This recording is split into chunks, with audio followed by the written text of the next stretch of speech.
everyone, and welcome to the Barrens Chat podcast. I'm Sod, and with me tonight is my co-host, Guck.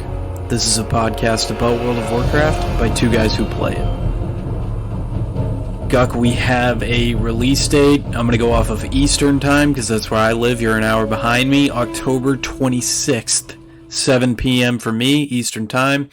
Very exciting stuff. It's a week of Halloween. The first raid tier is coming out 2 weeks after that instead of 3. So Season 1 starts 2 weeks into the expansion. Slightly less time to get gear from your Mythic Zeros, but overall I think pretty exciting stuff. It looks like the Race to World First will occur over the Thanksgiving week. So I guess that would be tough for the North American guilds, but I think they'll probably happily sacrifice a Thanksgiving for potentially having the world first kill. Really exciting stuff. The cinematic was awesome. Definitely we got a lot of cool info. Still not sure when the pre-patch is dropping, but definitely a lot to be excited about.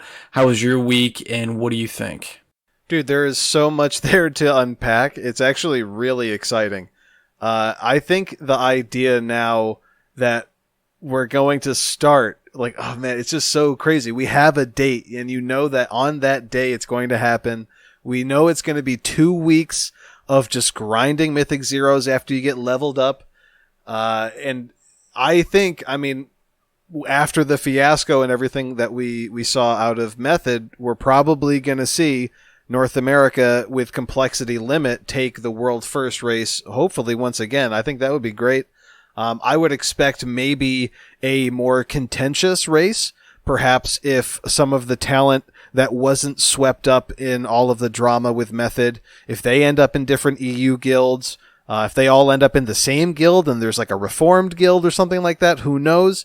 We might see a phoenix rise from the ashes in EU, but either way, it's going to be exciting. And like you said, we're going to be getting right into it. 2 weeks. It's definitely different from the last two expansions.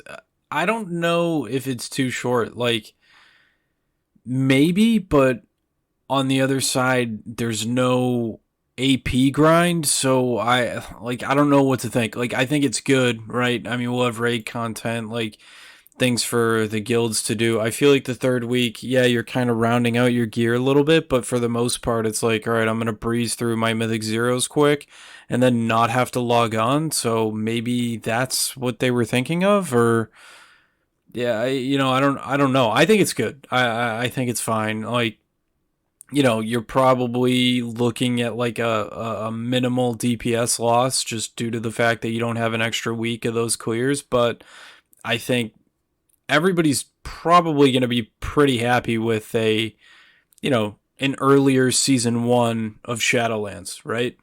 Yeah, I think that part is really exciting. I think the fact that we're getting good stuff sooner is good, but a part of me is thinking, well, how many resets do we actually get before the raid starts? And if it's 2 weeks, we have the launch week and then a reset and then the week after. And then if it's on that second week, that's not a ton of time to get through, your covenant, your soul binds, your conduits, all of the things that really improve your character.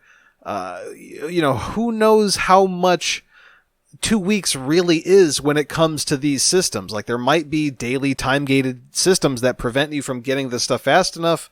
It might hamstring progression. It may require incredibly sweaty strategies just to handle progressing. So, we'll see. I'm a little apprehensive about that, but I like the fact that we're hitting the ground running, and with BFA, it felt like an apprehensive start. Like, we got going and everyone was like, oh, Azerite armor, this is kind of weird. And then it was a little bit and we got into the raid. And then again, same thing. It's like, the GCD feels clunky. Parts of my rotation feel clunky. I think, for better or for worse, getting into the content sooner will allow us to actually either appreciate the game for being good or see what parts of the game are really bad and toxic, and we'll see it sooner, which is, I think, a good thing for everyone. Yeah, and one thing that I'm like nervous about too, right, is like, obviously people are going to be experimenting with their covenants and their soul binds, and switching covenants seems like it's going to be at least somewhat of a chore. Switching soul binds, you can do not soul binds, soul conduits.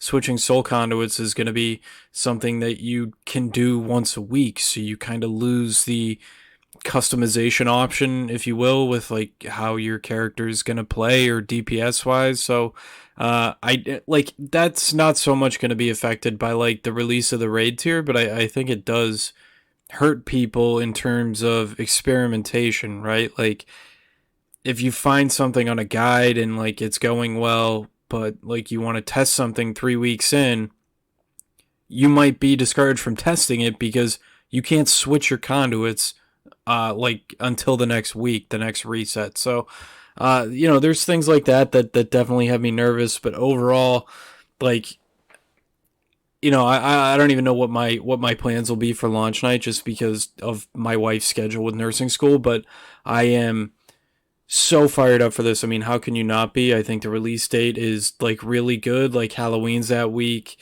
and then the raid tier normal and heroic open up the day before Veterans Day, I think. So I have a day off the next day, which is unreal for me as a blue collar guy that's up very early for work. So like selfishly, this release and raid tier opening up is so perfect for me. It's like it couldn't have fallen better. Yeah, I mean, obviously, we're going to be excited for the new raid. We're going to talk about like guild management, recruitment, progression strats, different problems that we're facing, all of that stuff. There's just so much content coming, and that's just the raid. The other huge thing that I'm really excited for is another Mythic Plus season, and not just a new season. Obviously, a suite of new dungeons, which a lot of them are, thematically on point. The design looks great. I'm excited to play them because not only are they new, but they seem to be getting better and better as, this kind of modern WoW ethos develops into itself. I am so excited for new dungeons with also new affixes. Yeah, I'm definitely pumped for that. It's going to be, I think, stressful early on trying to learn and adapt to the dungeons, especially as you like push the limits of your character early on, right? I mean, I'm sure people are going to be stressed out about getting their max reward, but like, I would encourage everybody, it's a long season. Getting Keystone Master in the first week is not likely to happen. Be patient with it. Try to learn. Try to improve. I am both excited and nervous. I know Mythic Plus in itself is not going to be as good of a system to gear, right? Like they're nerfing it. And, I'm sure a lot of people have differing opinions on that, but like for an entire group of 5 people, one person is going to get an item at the end of a dungeon, which is probably good and bad, right? Obviously, it limits the amount of gear that you can get. People gear up slower. It's potentially harder to gear up on alts, but it takes away the oversaturation of gear and item level in the game right now. Like a couple of my characters have like a couple of 30 slot bags full of just gear that I switch out from time to time, which is obviously borderline unnecessary, and I've just had so much of it from running keys so much. I do think it is, as upsetting as it is as somebody who does a lot of Mythic Plus, it's also a good thing that they're reducing the amount of gear because, I mean, let's be honest, like Mythic Plus kind of takes away the need to raid at a high level with the exception of like a tier set or specific trinkets that drop out of the raid, right?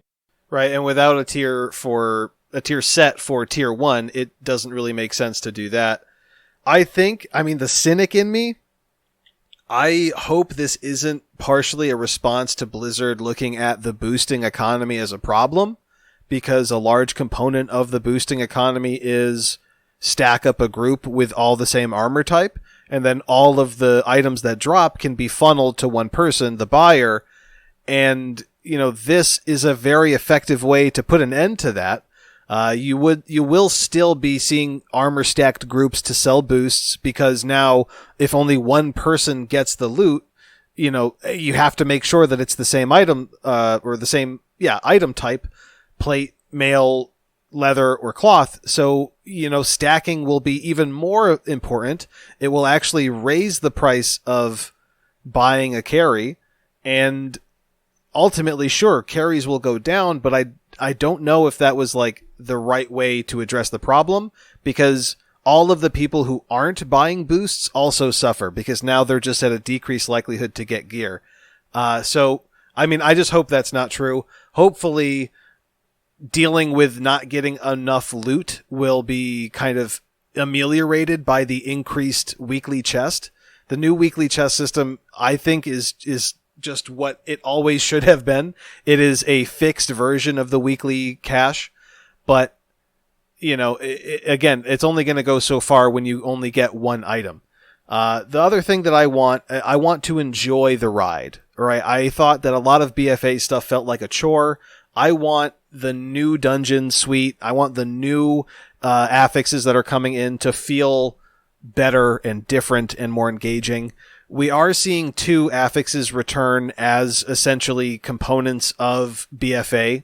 So Inspiring is it's a buff essentially that one of the ads will have that prevents CC. This is just like the Eternal Palace season where there was an emissary that prevented you from CCing the group. So same strategy, you either burst them down or you find some way to CC and separate that individual. Spiteful, this is the same thing as 8.3's Thing from Beyond.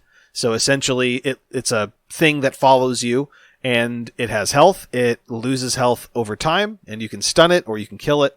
But that is the other new affix coming in. The final one is Storming, and this one is actually genuinely new. It seems to be like this was added as a compensation for the changes to Volcanic. Volcanic is going to more, I think, strictly target ranged, while Storming will more dramatically affect melee. So this kind of balances the melee versus ranged composition that you may want to have. And it's essentially, it's a knock up, I think, as well as a minor knock back, and it deals some damage. But the problem is that it's a swirl. So you have to really be conscious of where you're standing if you're standing in melee, because the monsters will be periodically, summoning these tornadoes that circulate around them. It's more engaging. I think it's a better system of affixes, right? Because we're losing teaming and skittish. And how many times in a dungeon are you like, wow, I really enjoy the reactive gameplay I get from a teaming week or a skittish week? It's really just kind of annoying. As a tank with threat plates, skittish isn't really a thing unless you're playing with 2 demon hunters that are in late patch 8.3, stacked on corruption, just eye beam, laser beam, fell barrage even. Yeah, unless you're playing with me tanking too. Yeah. It's like, these aren't reactive, these aren't engaging affixes. So I'm hoping we get fresh stuff to go in and refresh the system and make it worth farming more so than it is now. Yeah, and like, as somebody who plays primarily ranged DPS, skittish and teaming literally have not affected my gameplay at all. I literally changed nothing. I mean, in this expansion on my hunter, I have misdirect and feign death, so I literally, skittish is a non-affix, which for me was great. It's, as a boomer, it's something I don't have to pay attention to, and I can just keep pumping as like I've gotten to do, which is awesome and good gameplay. And I am definitely pumped to see how these affixes play out and see how I'm interested to see how they affect the competitive scene, right? With one being like a kind of melee deterrent and like Volcanic seeming to be a somewhat of a ranged deterrent, although I do think it'll still be like fairly easy to dodge Volcanics. You'll probably see people get hit from them once in a while, but overall, just good changes coming through, and just a lot to be pumped about there. I wanted to say too, I had probably the luckiest day in WoW that any player who's been in Azeroth in the last 15 years has probably had. I got the Doomgorger Crawlock mount earlier this week, and then Sunday I woke up early. My plans got canceled. I was up at like 6, I got the White Hawk Strider, I got the Ravenlord mount, and I got Ashes of Alar all in one day. They were not all from one kill on the bosses, but I figured, what the hell, I have nothing else to do. I grinded them, I got 3 mounts, and now I only have one more Burning Crusade dungeon mount to get, so I'm not really a collector, but it definitely feels good to get those out of the way for when I do decide to collect at the, down points of Shadowlands. Yeah, that is high tier late patch gameplay. Is it going out there and getting those mounts? It's always like a huge win to go and actually get something that you're going for. Like with the world boss mount, you just that's basically the only reason you're doing it at this point. It doesn't drop good gear. You don't do it for the world quest. You're doing it to get the mount. So getting that's got to be a huge reward. Before we get too far off from it, I want to get your opinion on Prideful, because Prideful is going to be, the next big seasonal affix. And we saw a lot of really cool metas in BFA, mostly just around the Bwansamdi one, where it was like the whatever it was, the From the Beyond, the dead ads would all summon at 20% and come get you. And then obviously Awakened. The meta with Awakened was great. You're moving through the dungeons differently through the portals. What Infested wasn't that good. Emissaries weren't that good. But, Prideful, do you think this one will be one of those like quintessential easy to recognize, like big time obvious, like this is a good Mythic Plus season, or do you think this is going to be kind of average? It's hard to say. Like, you're right, the Awaken one and the Bomb Somebody one, Jesus, I wish I remember the name of it, were actually really cool affixes that I thought played well. I think that they went well with the theme of the season and the raid tier, if you will. I don't know, because like Prideful does seem like it's gonna go with that sort of a fix. The I hate calling it the Blunt Somdi affix, but I guess I'll have to go with that. Um, Kind of goes with that, where like you gain pride with every monster killed, and then like an prideful ad spawns. I think it'll be cool. I think it'll be interesting to see how the meta shapes up and how you go through specific dungeons and try to time out like where the ad's gonna spawn and deal with it. I think that adds like another layer to the dungeons, and I do like the seasonal affixes. I think if anything, that's probably the best feature in BFA, right? These seasonal affixes that change 4 times throughout the expansion and change the dungeon gameplay, which otherwise, we didn't get in Legion. We just had the same old affixes every time. And I think the seasonal affixes, even when they were bad, like Infested, I guess, it was pretty bad. It's probably the one I played with the least, but I do think it's good that it adjusts how the dungeons play and kind of, at least at the start of the tier, like change it and make it feel new. You know what I mean? Yeah.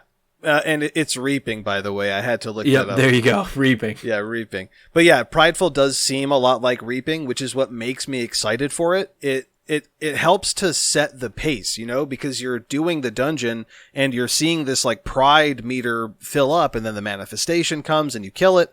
It seems like something that involves another layer of strategy that brings a better meta. The emissaries were fine, but it was just like pack by pack you would deal with it. It didn't change the dungeon as a whole. Same thing with Infested. It didn't change the dungeon as a whole. But yeah, I'm hopeful. I think by the design, just by reading it, if Pride can emulate Reaping in that effect of kind of pacing the dungeon and trying to, build a certain meter as well as progress through the trash and the bosses, I'm excited for it. I think it's going to be another good one. Yeah, 100%. I like, honestly, like, even if it's bad, I think it's good too. Just because like it's only gonna last for like 5 6 months, 6 months tops, and then you're on to the next seasonal affix, which I think is good. And then you relearn that you're gonna go on autopilot. Like, we're on autopilot right now with Awakened, right? Like, unless you have a brain fart and you forget an obelisk and you have to like fall back and do it, which happens because you'll skip an obelisk, do a boss, fall back to the obelisk. Like, you have like.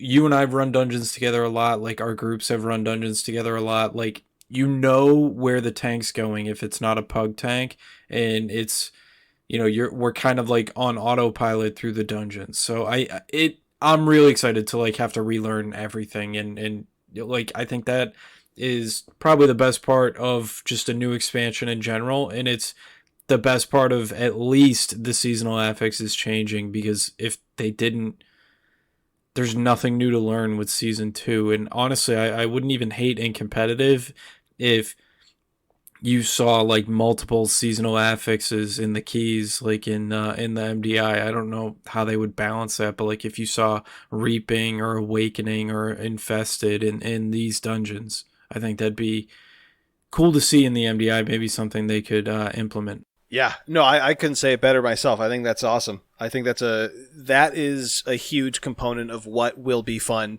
It's switching off of autopilot and re-engaging and learning and doing stuff with a group. Yeah, I'm all about it. Other stuff that came out this week. I mean, we didn't really have anything more major than the release date. I mean, we got release date. We got those awesome the Uther cinematic and teasers for other ones for the rest of the zones. Arthas redemption story, baby. Arthas redemption story, maybe. There's a lot of cool stuff. We called it here on the Barrens Chat podcast first. That's true. Yeah, no, 100%. That was one of the things that I said. A return of Arthas, it would be sick if at the end his redemption is like, I mean, we know he's down in the maw. We saw Uther put him in the maw. If his redemption is to help us destroy the jailer, I would not be mad. I would not be mad at that. Yeah, I'm not even a huge lore guy, and obviously, like, Guck and I aren't huge lore guys. Guck more than me. Like, so if you want like the lore breakdown of this cinematic, you're at the wrong place. But it was crazy. That was probably one of the best cinematic features in WoW. And just watching Uther, like his soul get like split in half. Part of it went into Frostmourne, and then Arthas died, and like it was incredible. I think Arthas is like the primary character that a lot of people think about when you think about Warcraft, and I'm so pumped to see what the lore has in store for him going forward, and just the direction of this story. Like, I can't wait to see the next one, like the next cinematic, which I think might be Maldraxxus. It looks like they might go in order of the zones that you go in while leveling, so maybe we'll see Maldraxxus here next. And I'm pumped to see. I mean, it looked like Garrosh was in that one, so who knows how many characters we're going to see come back into the story. Yeah, but if we were to extrapolate, if Arthas comes in during the Kyrian section, it makes sense. Like, Garrosh would be for the Draka in Maldraxxus. Maybe we get something along the lines of Xavius, or something druidic and evil would be for Ardenweald, something like that. I'm not sure, but yeah, it fits that there is not only a major hero but a major villain in every one of those zones, and that's fitting. Both heroes and villains die, and they both end up in the Shadowlands, and some of them get sorted in the same place when they were opponents in life. So I think that's like just dope lore waiting to happen. Yeah, unbelievable. And I wish I pulled up the date. I didn't pull up the date. I know they're coming out like either every week or every other week until the expansion drops.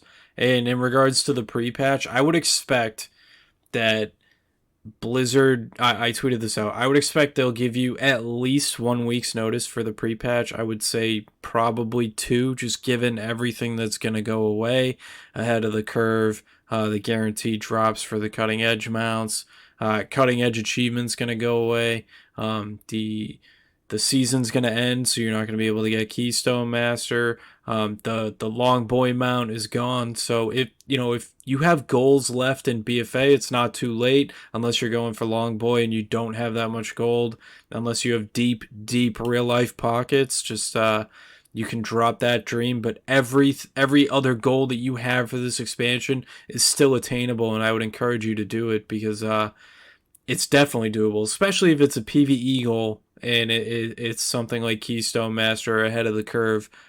Those are very, very doable. All right. I think that's it, right? I don't think we have anything else this week.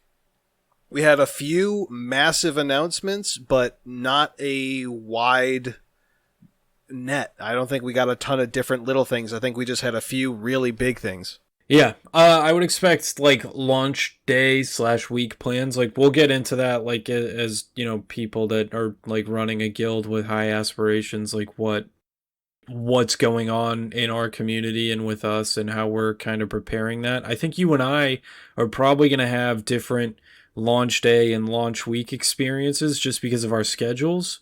And I think, you know, that'll be interesting. I might have to go into the mode that I did with Classic, where I was like waking up at 4 o'clock in the morning on the weekends and just grinding my ass off. Yeah, I mean, that's the thing. It's going to get to a point where I will be signing off in the early morning when you are signing on and we'll like pass the baton.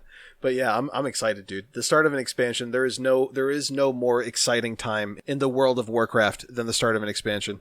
I could not agree more. And this is our first expansion as a podcast. We had the launch of Classic, which was awesome and really consumed our lives for, well, it consumed yours for much longer than mine. But, you know, we thoroughly enjoy launch events. There's nothing better. Yeah.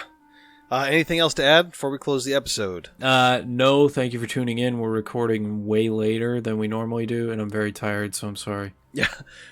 Thank you guys as always for listening.